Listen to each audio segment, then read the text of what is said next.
ఫిబ్రవరి 28న లలితా మాతాజీ గారి ఆధ్వర్యంలో మీ చేతులతో శ్రీచక్రార్చన దత్త కళ్యాణం చేసుకునే అద్భుత అవకాశం సంప్రదించండి. నమస్తే, వెల్కమ్ టు సుమన్ టీవీ. నేను పద్మిని. ప్రస్తుతంతో పాటు ప్రముఖ ఆధ్యాత్మికవేత్త, వాస్తు జ్యోతిష పండితులు, శ్రీ విద్య ఉపాసకురాలు శ్రీమతి జయప్రద గారు మనతో పాటు ఉన్నారు. మాట్లాడదాం. నమస్కారం అండి. నమస్తే అమ్మా, శ్రీమాత్రే నమః. ఏ నక్షత్రం గురించి అడిగినా, ఏ గ్రహం గురించి అడిగినా, ఏ లగ్నం గురించి అడిగినా టక్క టక్క మీరు అలా చెప్పి పడేస్తారు అంతే. ఇంకా ఎందుకంటే రీసెర్చ్ లో ఉన్నారు కాబట్టి చాలా ప్యాషనెట్ గా చెప్తూ ఉంటారు కాబట్టి. కానీ లాస్ట్ వీడియోలో ఒక మాట విన్నాను మీ నోట్లో నుంచి, అనురాధ నక్షత్రమా, నాకు టెన్షన్ గా ఉంది అన్నారు. ఏమిటి అంత టెన్షన్ పార్టీయా ఈ అనురాధ నక్షత్రం? అంత భయపడతారా ఏమిటి అసలు? అలాగే నేను అబ్జర్వ్ చేసింది ఏంటంటే, చాలా నేను వీడియోస్ చేస్తూ ఉంటాను కాబట్టి అనురాధ నక్షత్రం గురించి ఇద్దరు అనురాధ నక్షత్రం వాళ్ళే పెడుతుంటారు, మేము అలా కాదు, మేము ఇది అది, లేకపోతే అనురాధ నక్షత్రాన్ని తిడుతూ చాలా మంది కమెంట్స్ పెడుతుంటారు. నాకు ఆశ్చర్యం అనిపిస్తుంది, ఏమిటి ఏ నక్షత్రానికి పెద్దగా అవి రావు. ఇప్పుడు హస్త నక్షత్రం ఉందనుకోండి, హస్త నక్షత్రం తిడుతూ ఏమి కమెంట్స్ ఏమీ రావు.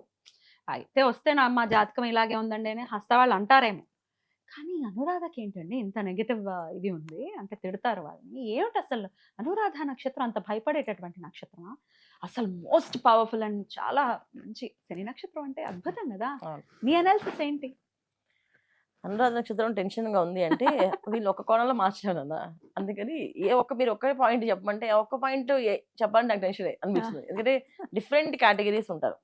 ఎందుకు అంటే మన జీవితంలో మన కొన్ని నక్షత్రాలకి, కొన్ని రాశులకి కొన్ని యోగాలు ఉన్నాయి.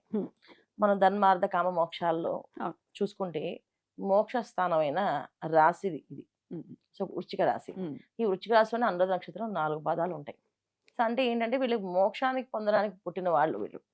అప్పుడు మోక్షానికి వెళ్ళేటప్పుడు ఒక్కొక్కరికి ఒక్కొక్క కోరికలు ఉంటాయి కదా.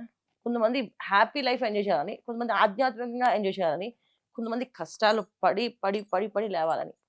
సో మోస్ట్లీ అనురాధ నక్షత్రం వాళ్ళు డిఫరెంట్ కేటగిరీలో పీపుల్లో ఉండడానికి కారణం ఏంటంటే, ఇది మోక్ష స్థానమైన రాశిలో పుట్టారు కనుక. అంటే వీళ్ళు ఖచ్చితంగా వీళ్ళు గత జన్మ వీళ్ళది పుణ్యరాశి, పాపరాశి సమానంగా ఉండి ఉంటాయి.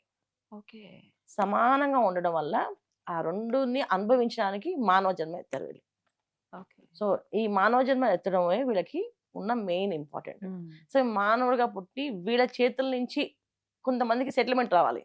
అందుకే చాలా మంది మోసపోతుంటారు. మోసపోయి అంటారు, మోసపోవడం కాదు, అక్కడితో మీకు వాళ్ళకి రుణం తీరిపోతుంది అంతే. రుణం తీరిపోతుంది అంటే వీళ్ళ రుణ రూపంతో పుట్టిన వాళ్ళు వీళ్ళు. సో రుణాలు తీర్చడానికి వచ్చిన వాళ్ళు.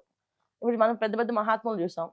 మన స్వామివారిని కంచి స్వామివారు అండి. కంచి స్వామివారు నడకతోటే ఆయన అన్ని ఏ రిక్షాని ఏ దాని ఎక్కడ కూడా ఎప్పుడు ఎక్కలేదండి. సన్యాస ఆశ్రమంలో పర్ఫెక్ట్ గా చేశారు ఆయన. ఎందుకంటే ఆయన ఆ నక్షత్రం కనుక. ఎందుకంటే ఆ మొండితనం, ఆ పట్టుదల, ఒక దాని కూర్చున్నామంటే దాన్ని తీక్షణంగా దాన్ని అవలంబిస్తారు.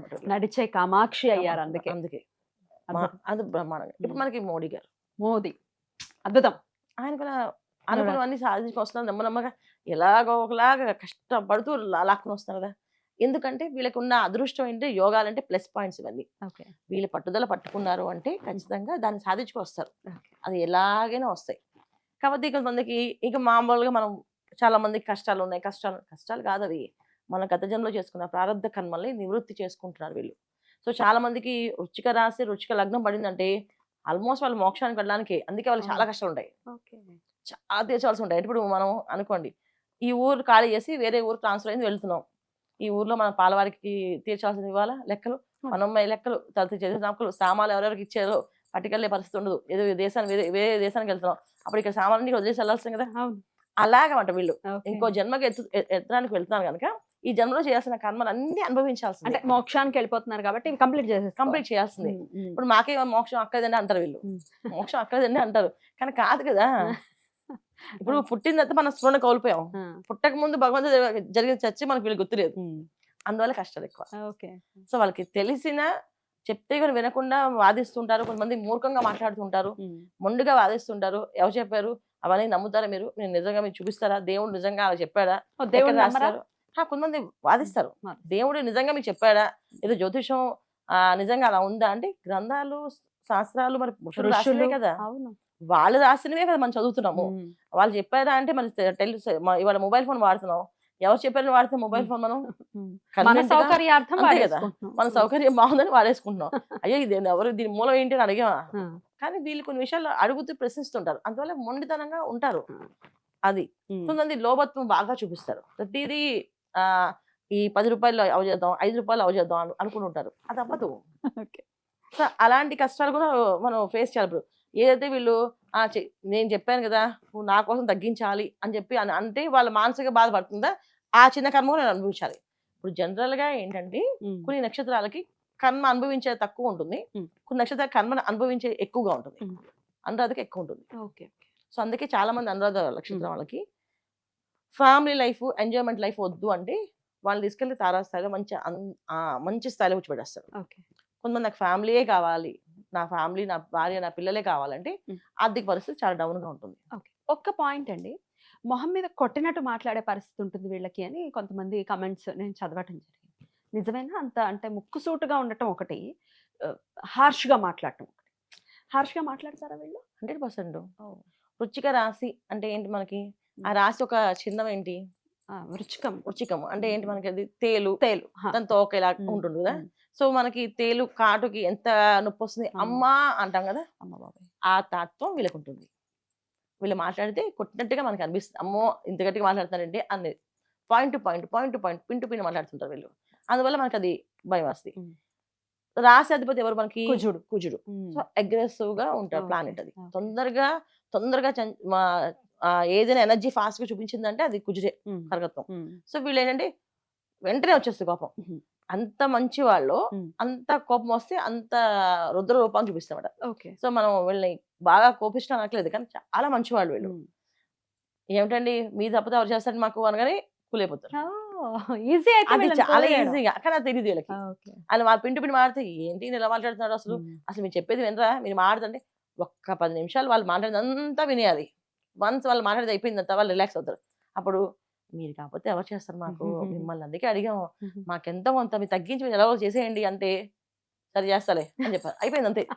కానీ దాన్ని డీల్ చేయడం రాక Okay. వీళ్ళు అందరూ వాళ్ళని కోపిష్టని మొండివాళ్ళని మిస్అండర్స్టాండ్ చేసుకుంటారు. మిస్అండర్స్టాండింగ్ జస్ట్ ఆఫ్ కమ్యూనికేషన్ వచ్చేస్తుంది. కానీ వాళ్ళ కలియుగం ఎలా ఉందంటే తప్పు ఎదుటి వాళ్ళది ఉన్నా మంది ఉన్నా నోరు వేసుకుని పడిపోతుంటే వాళ్ళు రౌడీ కింద లెక్కేసేస్తారు.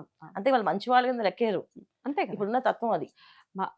నోరు మంచిదైతే ఊరు మంచిదైందని సామెతలు ఊరికే రాలేదు. ఊరికి రాలేదు కదా. కొంచెం సౌమ్యంగా మాట్లాడేమోనంటే వాళ్ళకి అది definitely గా సౌమ్యంగా రాదు. రాదు. సడన్ గా వాళ్ళకి షాక్ అయ్యేటట్టు అనిపిస్తుంది. ఇప్పుడు ఏదైనా సడన్ గా ఏమండి మీకు ఈ లోన్ రాదని బ్యాంక్ లో వాడు ఏదైనా పొరపాటు వీళ్ళు లోన్ కోసం పరిగెడుతుంటారు.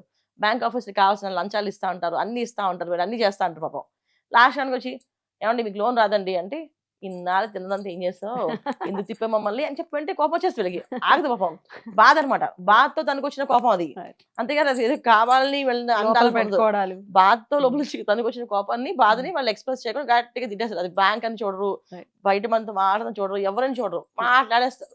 దానివల్ల చెడ్డ పేరు వచ్చేస్తుంది. డెఫినెట్లీ. మరి ఇది కంట్రోల్ అవ్వాలి. వాళ్ళకు కూడా అనిపించవచ్చు కదా, వద్దులే మనం ఇట్లా తిట్టడం కరెక్ట్ కాదు అని ఎప్పుడో ఒకసారి అనిపిస్తుంది కదా, లోపల నుంచి ఒక వాయిస్ వినపడుతుంది. పరమాత్మ ఇక్కడే ఉంటాడు కదా.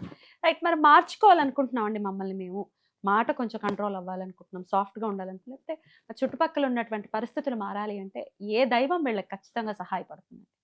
చాలా కష్టం. అందుకే నేను చెప్పాను టెన్షన్ పడుతున్నా, టెన్షన్ కష్టమా? పడుతున్నా అన్నావు కదా.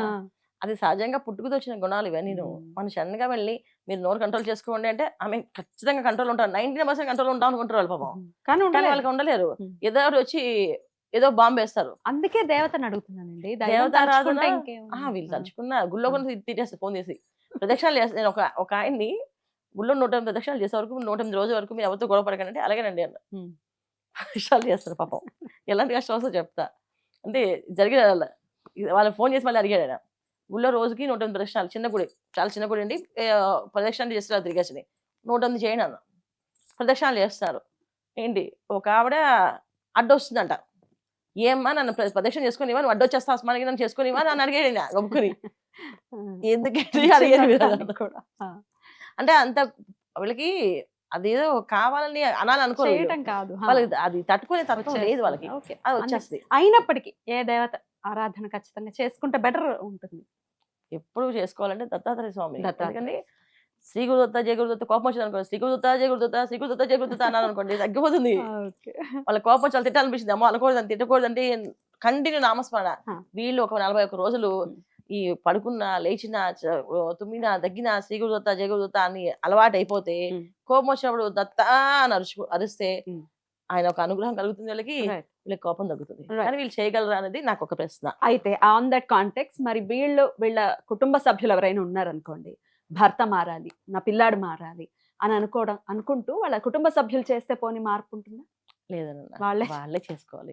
ఎందుకంటే ఉమ్. సహజంగా వీళ్ళు మోక్ష స్థానానికి వచ్చిన వాళ్ళు వీళ్ళు. ఉమ్. అంటే ప్రారంధ కర్మ ఏదైతే ఉందో దాన్ని అనుభవించి బయట రావాలనుకుంటారు. ఉమ్. సో వీళ్ళు చేసుకోవాలి. Okay. ఇక మనం చెప్పాలంటే వాళ్ళ మానసిక పరిస్థితి గురించి మనం చెప్పేసి పాపం పోన్లే నేను చేస్తే తగ్గుతుందని చెప్పి అనుకోవడం తప్ప ఉపయోగం ఏమి ఉండదు. ఓకే, అది. ఓకే, చాలా చక్కగా తెలియజేశారు. కృతజ్ఞతలండి. నమస్తే. నమస్తే అమ్మా. శ్రీమాత్రే నమః.